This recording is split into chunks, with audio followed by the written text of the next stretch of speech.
5 Oktober Hari TNI. Laksamana ngelihat TNI sekarang gimana? Mudah-mudahan TNI tidak menjadi tempatnya kuda tua.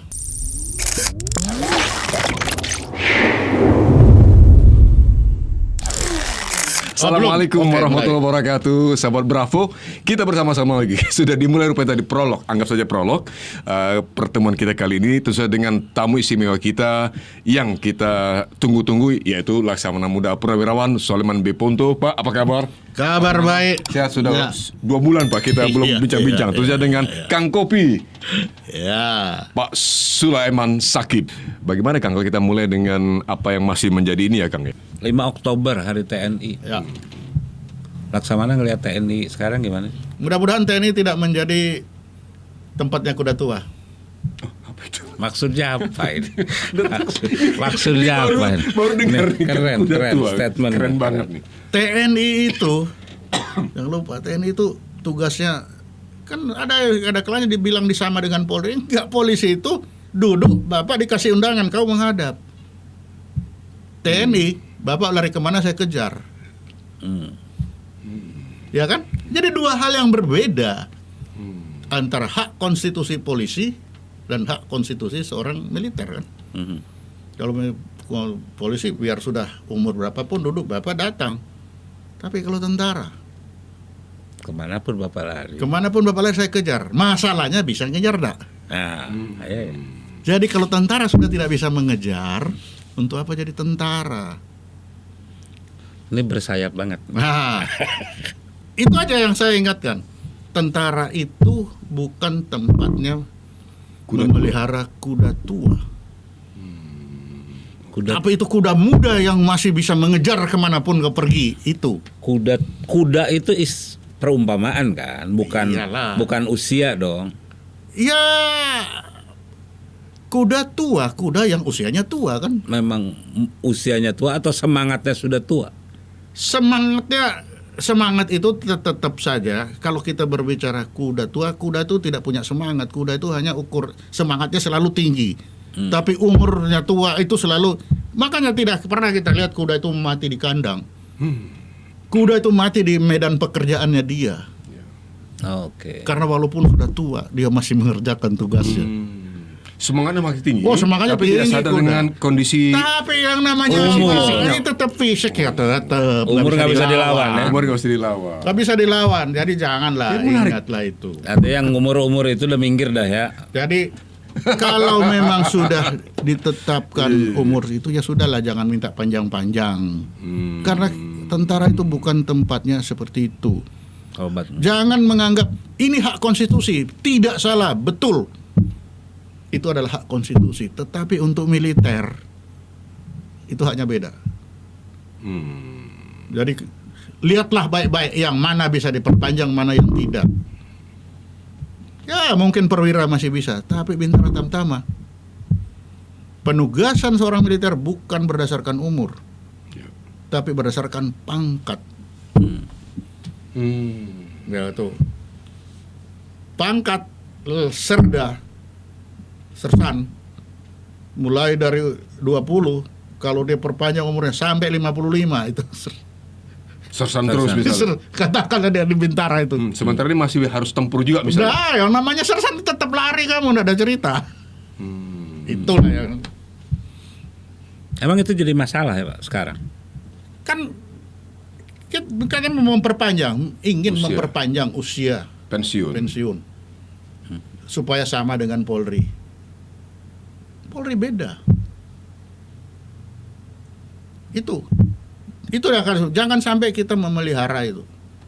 Ada tapi tidak bisa digunakan. Bisa ndak?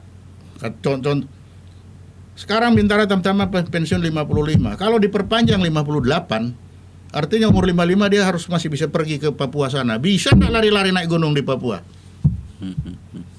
Mengejar para teroris. Yes. KKB dan lain-lain. Bisa nggak? Di umur 55. Sehat, iya sehat. Standarnya. Jangan hanya karena kita melihat polisi. Ya polisi memang tugasnya duduk di meja. Bapak yang datang, bukan saya yang nyari. Cukup kirim undangan. Iya. Tentara beda. inilah kecintaan kita kepada tentara. Jangan hanya perpanjang, tapi kita justru memelihara kuda tua yang tidak bisa dimanfaatkan. Kalau jumlah itu sekarang TNI sudah Jumlah tergantung inilah. bukan sudah memadai kah saat ini? Memadai itu tidak ada ukuran, tapi ukuran itu seberapa kita bisa. Kan jumlah banyak memberuncing apa gunanya? Tapi jumlah sedikit, tapi persenjataannya mutakhir. Dari sisi kemampuan oke dong sekarang ya. Ya sekarang ya oke saja. Karena ukuran kita mengukur pakai apa? Enggak, dari ukuran kemampuan itu maksudnya termasuk di dalamnya alutsista ya. Ya sekarang ya masalah kalau kemampuan itu kan mampu dibanding dengan mana kan? Ya. Ada mampu itu kan ada perbandingan. Banding Asia deh Pak, Asia Tenggara deh, Siapa yang mau kita perbandingkan di Singapura gitu. Di Singapura. Nah, kalau Singapura lihat aja kita kalau membandingkan misalkan kapal selam, Ya, laut. ya kan? Singapura punya kapal rescue, kapal selam punya, kita nggak punya. Kapal selam tenggelam kita kemarin siapa yang rescue coba? Oh iya, Singapura. Dari situ aja kita lihat. Artinya dari sisi per alutsista ya kita lemah banget ya. Nggak tahu, mereka yang hitung, saya nggak pernah hitung aku. Nah kalau saya lihat Koni Bakri itu Nah kalau kita mau silakan aja kan kita buka James Fighting Ship, nanti kita mau face to face atau bagaimana kan. Tapi kalau itu bagi saya itu terlalu susah itu, ya. karena itu sangat terpengaruh dengan berapa anggaran yang disiapkan untuk mempersiapkan itu. Itu kan misalkan untuk angkatan darat apakah jumlah? Kalau angkatan laut nggak ada gunanya jumlah banyak kalau nggak punya kapal. Iya. Pembelian kemarin itu tidak cukup. Iya kan? Nah itu cukup atau tidak kan itu sangat relatif. Sepanjang negara bisa membiayai itu no problem. Misalkan beli kapal banyak, tapi operasionalnya bahan bakarnya nggak ada, ya sama aja bohong. Kapal banyak diikat di dermaga, terus ngapain? Makanya itu harus diatur di berapa personilnya, berapa kapalnya, berapa operasionalnya. Cukup enggak untuk itu? Kapal 10 bisa jalan terus 1 bulan, tapi kapal 10 jalannya cuma 3. Iya. Pembelian kemarin itu pembelian kayak gitu kan biasanya dihitung Pak. Nggak tahu, itu kan aku iya. sudah di luar. Iya. Silakan mereka yang itu. Data kalau nggak salah Pak, data lembaga yang menerbitkan ranking militer dunia ya 2021 Indonesia itu untuk Asia cukup tinggi loh Pak. Ya bagus. Dari size ya Pak, size angkatan perang istilahnya Pak, military size. Tapi kan kita tidak boleh takabur kan. Tinggi itu apa ukurannya? Ya kan. Betul. Kita harus lihat ukurannya mana. Ya kita intelijen Tadi betul. Ya, apa adanya. Kita jangan ada kalanya tulis-tulisan begini nih. Iya. Kalau saya nggak mau percaya, ngapain percaya itu? Tadi, terus kalau tinggi ngapain, kalau rendah ngapain? Kan gitu aja. Betul. Kumbakarno bilang right or wrong, this is my country. Kumbakarno itu. Jadi menurut saya Pak Ponto realistis. Iya kan? Tadi atas pertanyaan Kang Ule tadi, ya, iya diukur dibandingkan dengan negara mana dulu atau dengan pihak mana, ukuran kebesaran militer atau kemampuan. Jadi kalau aku bilang udahlah kita nggak usah bicara besar kecil, lebar panjang, nggak usah.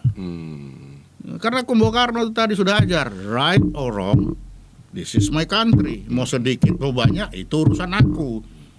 Kuat atau lemah nggak peduli. Kemampuan saya begini ya begini, titik.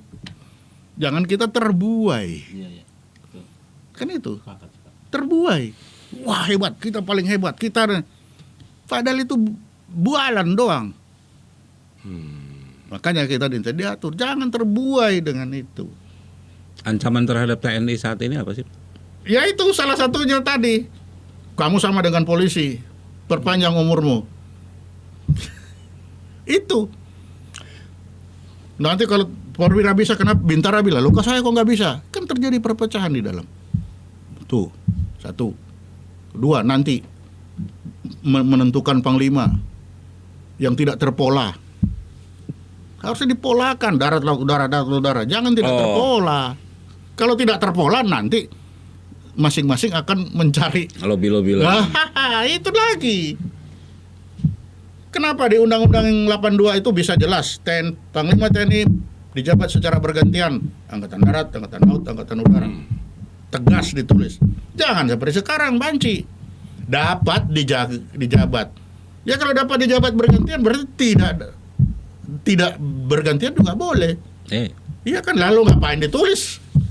Ya, Tulis saja jabatan presiden, panglima tergantung keputusan presiden. Itu kan lebih gentleman daripada dapat dijabat secara tergantung presiden. Udah selesai, jadi aku tidur terus kalau tergantung presiden kok. Nggak usah kita perbincangkan lagi.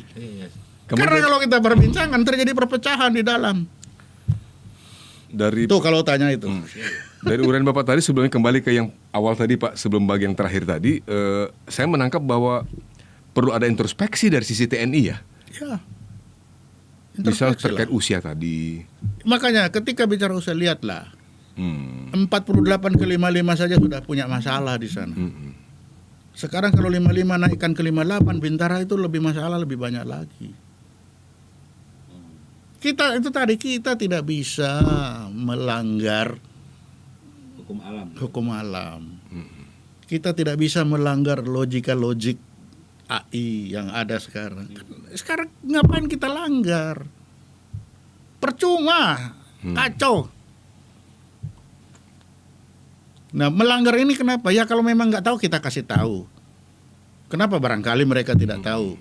Atau mereka hasil dari operasi intelijen asing? Oh ya boleh. Biar lawannya kan gampang. Nggak usah kejar-kejaran, dia jatuh sendiri. Pak, Karena umur. kalau saya berpandangan seperti ini Pak, andai kata saya melihat tetap begini, oh ya Indonesia sebagai negara besar gitu kan ya, berpenduduk banyak, luas negara itu juga negara yang sangat besar secara ukuran geografis, kita juga begitu rupa dari barat ke timur dan utara selatan yang sangat beragam, ada 15.000 pulau lebih seperti Bapak kita yakini, kita ketahui, maka strategislah, pentinglah Indonesia punya militer yang besar. Itu pertama. Militer yang besar tidak cukup, juga tangguh. Karena itu harus di-backup dengan budget militer yang juga besar. Bapak nggak setuju? Enggak, kalau saya enggak ada sependapat dengan, karena ke depan itu karena musuh kita juga di sekitar itu ada, tapi negara-negara yang mengincar Indonesia. Perang-perangan konvensional tembak-tembakan seperti itu saya kira ke depan kecil kemungkinan. Oke. Tetapi gigit-gigitan ala organisme itu yang justru Perang intelijen. ya justru itu yang terjadi dan terjadi terus menerus, karena kita enggak tahu. Saya aku ngomong sini, ya berapa yang sampai 1.000 orang baru sampai di ujung sana, atau 20.000, atau satu langsung, kita tidak pernah tahu. Gitu kan ya. Itulah makanya bilang, itulah sadisnya intelijen bekerja. Kapan dia? Tidak tahu juga. Ibarat ember loyang yang taruh air, di mana yang bolong sedikit, ke situ dia. Seberapa besar, sekecil apapun bolongnya, di situ dia akan kerja. Itulah intelijen. Jadi mau tahu di mana? Enggak tahu kita. Tapi siapa bisa tahu bolongnya loyang itu? Kapan bolongnya? Kita enggak akan pernah tahu. Tapi begitu dia menetes, setetes dari situ si intelijen itu. Begitulah intelijen itu. Artinya pengembangan atau enforcement atau reinforcement militer Indonesia TNI dalam hal ini itu memang harus dibuat sedemikian rupa terukur begitu. Ya harus terukur. Terukur. Ya. Penguatan terukur. Seperti uraian Bapak tadi, misalnya termasuk intelijennya yang lebih canggih lagi. Ya, intelijen kan nama intelijen kan tidak perlu canggih-canggih. MacGyver aja pakai apa aja bisa. Itulah intelijen. Namanya intelijen. Intelijen di atas intelijen orang kan itu aja. Intelijen bukan pendidikan tuh ya kalau intelijen. Oh ya jelas. Intelijen yang number one itu adalah kan kita pilih, orang intelijen itu dipilih. Oke. Jadi ibaratnya kita kalau biar dapat data Bapak dari Bapak banyak, saya kan akan memilih flash disk yang paling besar kan, supaya bisa mengcopy banyak. Itu minimal. Makanya dipilih apa? Dipilih minimal standarnya bisa apa itu. Jadi kalau standar apa yang tadi, kalau flash disk paling besar berapa? 64 giga. Ya jangan pakai 3 giga dong. Iya, iya, iya. Iya kan? Setelah itu baru kita kasih dia pendidikan. Nah, pendidikan itu untuk apa? Dia mau ditugaskan di mana nih orang? Bukan pendidikan umum, enggak. Ini orang di mana? Untuk pendidikan untuk kapten dan pendidikan untuk letkol ya beda. Kenapa? Karena tidak mungkin seorang letkol mengerjakan pekerjaan kapten. Seorang kapten pun kita kasih ilmunya apa, tidak mungkin dia bisa melaksanakan pekerjaan letkol kan. Jadi ada jenjang. Sekarang bagus. Hah? Kalau sekarang intelijen tentara kita bagus. Oh, kalau intelijen tentara bagus. Sekarang bagus. Bagus. Oh, kan Di baik level mana bagusnya Pak? Apakah capacity wise secara kapasitas tadi yang awal mulai tadi? dari perencanaan. Jadi kalau bilang apa? Gampang deh. Oh, tes apa? Oh, tes intelijen. Oh, tes. Oh ya, berarti betul dia masih jalan. Di mana disekolahkan? Oh, di situ. Oh ya. Ya sudah, dari situ kita udah bisa lihat. Oke, bagus Kalau di ya. lapangan Nah, dari lapangan itu kan bukan hasilnya, bukan intelijen, kan orang yang Ya, hasilnya yang merasakan, yang tahu. Jadi kita nggak pernah tahu dia laporan kemana, siapa yang nyuruh dia, kan nggak pernah tahu. Rempang itu intelijen. Nggak tahu siapa yang disuruh, kan nggak ngerti juga. Tergantung yang memerintahkan kan. Atau dia sudah bikin laporan nggak dipakai juga, kan bisa juga. Oh, bisa jadi begitu Kan Pak? bisa jadi. Kalau saya ya, saya lebih berpikir dia sudah laporan tapi tidak dipakai. Karena saya tahu anak-anak ya yang sekarang yang menjabat kan, Iya. saya banyak tahu lah bagaimana pekerjaan-pekerjaan mereka, dan dalam omongan sehari-hari kelihatan kan telepon, tapi kan sedang mencari data kan dia juga nggak tahu kalau kita telepon. Jadi banyak mungkin hasilnya dia tidak dipakai. Laporan ada, dipakai tidak, walau alam. Kan begitu. Itu yang sangat disayangkan ya, apabila terjadi seperti itu kan Pak ya. Jadi artinya, Ya ini buktinya. Saya bilang kalau apa yang disampaikan intelijen itu dipakai, saya yakin intelijen itu karena apa? Dia sudah terstruktur laporannya nih. Iya. Sini. Itu saya yakin, Sini. kerjaan Saya intelijen yakin. itu, ya. Tapi jangan-jangan problem biaya mereka nggak jalanin, bro. Apanya? Karena misalkan biaya terbatas, dia pilih aja kan Kan pekerjaan tertentu. dia datang ke sana duduk kan dia bisa suruh orang minta. Kalau orang pintar, loh aku atanku udah di Cina sana, ngapain aku tanya Cina? Cari orang lain kan bisa, coba kamu bikin ini. Untuk supaya tahu di sana. Kan kita kasih tugas. Intelijen itu orang lapangan tuh, kamu tuh hanya alat. Aku yang butuh itu yang harus tahu apa yang aku pingin tahu. Ya aku butuh itu apa. Maka harus bikin pertanyaan yang benar supaya dia jawab juga yang benar. Lah kalau dia suruh pergi habis dia jawab, ya nggak ketemu. Kita mau apa dan mau apa saya, yang atas juga maunya apa, harus jelas dong. Ya kalau yang ditanya nggak jelas, ya orang satu bicara kupingnya nggak denger, dia ternyata kupingnya ditutup. Kan Satu Pak, saya yang agak ini, tapi satu pertanyaan saya soal intelijen. Panglima TNI mengatakan 3 minggu lalu Pak, minggu depan ada cerita baik tentang si warga negara asing yang ditangkap itu, yang menjadi sandera yang ditangkap. Sampai sekarang tuh nggak ada kabar. Yang di Papua itu Pak. Aku udah tahu siapa yang kasih masukan sama beliau. Maksud saya, Aku juga nggak Panglima ngerti. TNI loh yang mengatakan itu. Ya mungkin nggak tahu. Nggak, saya juga nggak tahu itu. Saya mikir kalau dia Kalau aku malah tanya sama itu orang Papua, lo katanya kamu minggu depan mau ditembak, kok belum ditembak-tembak? Lah iya, Iya. lo kan dia bilang, Iya. kalau enggak minggu depan saya tembak. Ya kemarin di podcast, lo katanya ditembak, sudah tembak belum? Belum, lah ngapain nggak ditembak? Katanya mau ditembak. Nah iya kan? apa yang terjadi? Justru itu. Makanya aku bilang jangan-jangan dia kesana hanya untuk mendapatkan asuransi pesawatnya. Si orang asing itu Iya, ya, Pak. mungkin dia sudah pulang sekarang. Asuransi sudah dapat, bagi-bagi sama orang itu, bye-bye. Kan dari awal aku udah bilang. Iya. Iya. Ya itu Pak buktinya. Fonto mengatakan itu ya. Kan dari awal aku bilang, bisa-bisa dia main asuransi. Udah bye-bye, bagi-bagi. One for you, one for me, one for you, for me. Ya foto yang muncul itu bisa saja diambil sejak kapan-kapan gitu kan. Itu kan bisa Gampang aja, itu kapan Pak ya. Itu zaman sekarang foto itu Disebar susah dipercaya. kapan dia butuhkan gitu. Padahal sudah lama diambil fotonya sekarang. itu di hutan dengan Makanya para kemarin podcast penyanderanya. aku dengan Pak siapa itu Bishop itu, Mana katanya mau ditembak, kok belum ada itu.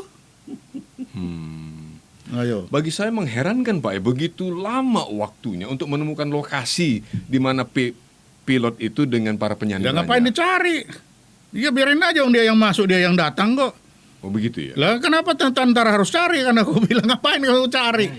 Bayangkan tentara cari 6 pasukan mati hanya untuk cari satu orang. Udah biarin aja. Dia sebelum datang ke sini sudah pasti dia tahu ini wilayah sedang tidak aman-aman saja. Ya, Dia sudah tahu risikonya. persis. Dia sudah pasti ada asuransi. Ya nasib itu salah dia. sendiri. Lalu pemiliknya mana? Pemiliknya juga diam-diam.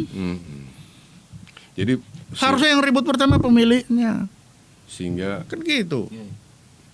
menjadi pertanyaan yang wajar seperti tadi diungkap oleh Pak Ponto. Saya ngelihatnya Itu ya. simpel, Panglima TNI loh. Nah, kalau itu Yang statementnya kan harus aku nggak tahu beliau dapat berita dari mana karena aku sudah tidak menjabat. Jadi mungkin tanya nggak ngerti aku. Pak, kalau sayang. sayang ya. Kalau saya terkait dengan TNI, mungkin ada satu pertanyaan nih Kang, izin Kang. Izin Pak. Andai kata situasi atau kondisi TNI saat ini dengan sistem negara kita seperti sekarang, pasca reformasi yang kita pahami seperti sekarang Pak. Di mana TNI itu ya memang betul-betul berdasarkan perintah kan itu Pak ya. Walaupun kita tahu di mana-mana militer berdasarkan perintah, tetapi artinya khusus Indonesia yang saya pahami sejak saya masih sekolah kecil dulu, TNI itu kan dekat dengan rakyat, memahami suasana batin rakyat, Ya. karena tour of duty-nya tadi Bapak Ya, jelaskan betul. yang begitu rupa luas ya Pak ya, Ya. lama di lapangan lah intinya, memahami perasaan rakyat. Soalnya hari ini nggak ada lagi kan gitu Pak, perasaan itu. Sementara dalam sistem kita, perwakilan TNI tidak ada lagi di parlemen, di DPR kita. Iya. Udah nggak ada. Terus kalau masih begini terus, lalu bagaimana Pak ya? Gak tahu juga aku. Ya kan kita rusak sistem yang sudah jalan. Atau saya Jadi kalau balik, karena dia tidak punya rasa lagi saya mewakili di MPR nanti pasti itu yang ditanya. Iya. Ya udah masa bodoh aja. Ngapain aku ngurus itu? Nanti dibilang politik praktis. Tapi Bapak tetap setuju kalau saya balik begini bahwa untuk supaya ada katakanlah ada bukan shortcut tapi ada proses perbaikan bernegara juga memastikan security kita lebih baik, national security kita Pak ya, di mana TNI-nya memang betul-betul efektif. Ini soal pendekatan lebih efektif aja. Apakah Bapak setuju bahwa ada kembali utusan TNI yang terlibat dalam proses pembentukan kebijakan di level Ini bukan kembalinya DPR atau bukan apa, kembalinya MPR maksudnya. TNI, tetapi kembalikan MPR. Kembali MPR. Kalau MPR balik itu otomatis utusan golongan segala macam itu kan muncul Termasuk balik. TNI? Iya, termasuk TNI, Polri. Otomatis. Maka Lah kembalikan kalau disuruh kembalikan mau taruh di mana kalau nggak ada sekarang? kembali ke Undang-Undang Dasar 45. Kembali ke ya, bukan amandemen. kembali ke Undang-Undang 45. Kalau dimasuk ke MPR sekarang percuma juga, nggak ada gunanya. Dia tidak punya. Jadi syarat pertamanya kewenangan. kembali kepada Undang-Undang 45 dulu gitu kan. Iya. Murni dan konten. Secara murni konsekuen. Nggak ada tersusah murni-murni lah Pak. Nanti kan presiden seumur hidup kalau murni sekali kan. Jadi ada Oke. selektif, ada selektif. Dengan kembali Ya, kepada kan? Undang-Undang 45. Nanti kan yang ditakuti nanti aku Oh, presiden seumur hidup. Karena Oh, tidak iya. ada ganti Iya, iya. waktu kan. Jadi yang selektif. Kalau aku selektif mana MPR taruh dulu kembali. Kembali ke MPR Ya, dulu. yang lain menyusul. Itu disesuaikan. Itu akan bisa efektif Pak kalau Bisa. kembali MPR seperti dulu. Minimal harapannya itu bisa. Oke. Karena alatnya ada. Nah, alatnya udah nggak ada, bagaimana harapan mau datang, Pak? Make sense. Make sense. Iya. Iya. Itu Undang-Undang Dasar 45 juga tidak mau. Di situ kan mengatur kan Undang-Undang Pemilu, Pilpres ada undang-undang turunan dari Undang-Undang 45, nggak ada masalah sih. Yang ditakuti itu kan cuma itu, presiden tidak dibatasi waktunya. Iya. Karena itu dibatasi lewat undang-undang. Oh nggak bisa Pak. Nanti di judicial review, undang dasar nggak batasi, kenapa undang-undang batasi? Jadi ada celah ya untuk Iya. judicial review, JR. Jadi debat itu yang dibatasi. Presiden dapat dipilih 2 kali ya tetap aja lah itu. Tapi MPR harus balik. Itu mutlak. Gitu. Itu dulu Pak. Iya. Jadi MPR kembali dulu. MPR balik dulu. Kembalikan MPR-ku. Kembali ke MPR. Kembalikan MPR ku. Ya. Supaya tidak ada lagi friksi-friksi konflik-konflik seperti Rempang nggak perlu Rempang terjadi dan lagi. kawan-kawan. Iya, sekarang Rempang mau ngomong di mana di DPR? Mana mungkin DPR mewakili mereka? Nggak mungkin. DPR itu mewakili ketua partai kok. Partai terserah ketum. Ya terserah ketum. Ya bukan salah partai, memang dia desainnya begitu. Karena desainnya begitu. Iya. Iya. Jadi jangan ngomong kalau partai yang enggak. Inilah pelajarannya, Rempang ini pelajaran ini. Iya. Kembalilah kita kepada utusan golongan yang harus bicara. Itu. Di level MPR, Pak. Iya. Supaya ada perencanaan jangka panjang Dan hak seterusnya. mereka sekarang siapa yang berbicara hak-hak Iya. golongan yang Urusan pulau-pulau daerah, kecil itu? golongan. Siapa? Nggak ada. Raja-raja di situ. Nah, itu. Baik. Oke, Mas. Terima kasih. Ya. Kang Uli. Makasih banyak. Terima kasih Laksamana. Terima kasih. Luar biasa insight-nya seperti biasa, banyak sekali kami dapatkan. Sukses terus Laksamana Sulaiman B. Ponto, dan yang pasti kita berharap ya Kang ya, Sangir kampung halaman kita berdua, jangan sampai orang Sangir hilang. Baik-baik saja. Akan baik-baik saja, jangan hilang ya Pak ya. Dan itulah mudah-mudahan kita harapkan di secara nasional kita Tambah baik-baik sedikit, saja. Pak. Jadi waktu aku di Belanda, aku nemukan kamus bahasa Belanda ke bahasa Sangir. Oh, masih ada? Ya ada. Jadi betapa pentingnya Sangir terhadap Belanda. Ini kan karena ada itu kamus itu. Jangan sampai bahasa itu hilang. Bahasa Belanda ke bahasa Sangir itu ada. Nah itu betapa pentingnya. Masa bagi Belanda Sangir penting di Indonesia enggak malah mau dihilangin? Ini Gimana adalah coba? satu bukti contoh bukti poin betapa potensi lokal dan local wisdomnya sekaligus itu Iya. masih sangat penting dalam konteks Bernegara NKRI ini. kita menjaga NKRI. Penjajah Penjajah mengaku. itu coba. Lalu kita hilang. Udah masa kita mau dihilangin? Terima kasih sekali Ya. Laksamana. Makasih banyak. Terima Oke, kasih, sukses makasih. terus. Yes. Nuhun Kang. Oke. Itulah tadi diskusi kita dengan Laksamana Muda Purnawirawan Sulaiman B. Ponto dan Pak Sulaiman satu, yaitu Pak Sulaiman Sakit. Pak Sulaiman Sakit. Terima Double kasih Kang Sulaiman. Uli. Sampai jumpa pada lain kesempatan. Terus di Bravo Iwan di Bravo Radio Indonesia. Assalamualaikum warahmatullahi wabarakatuh.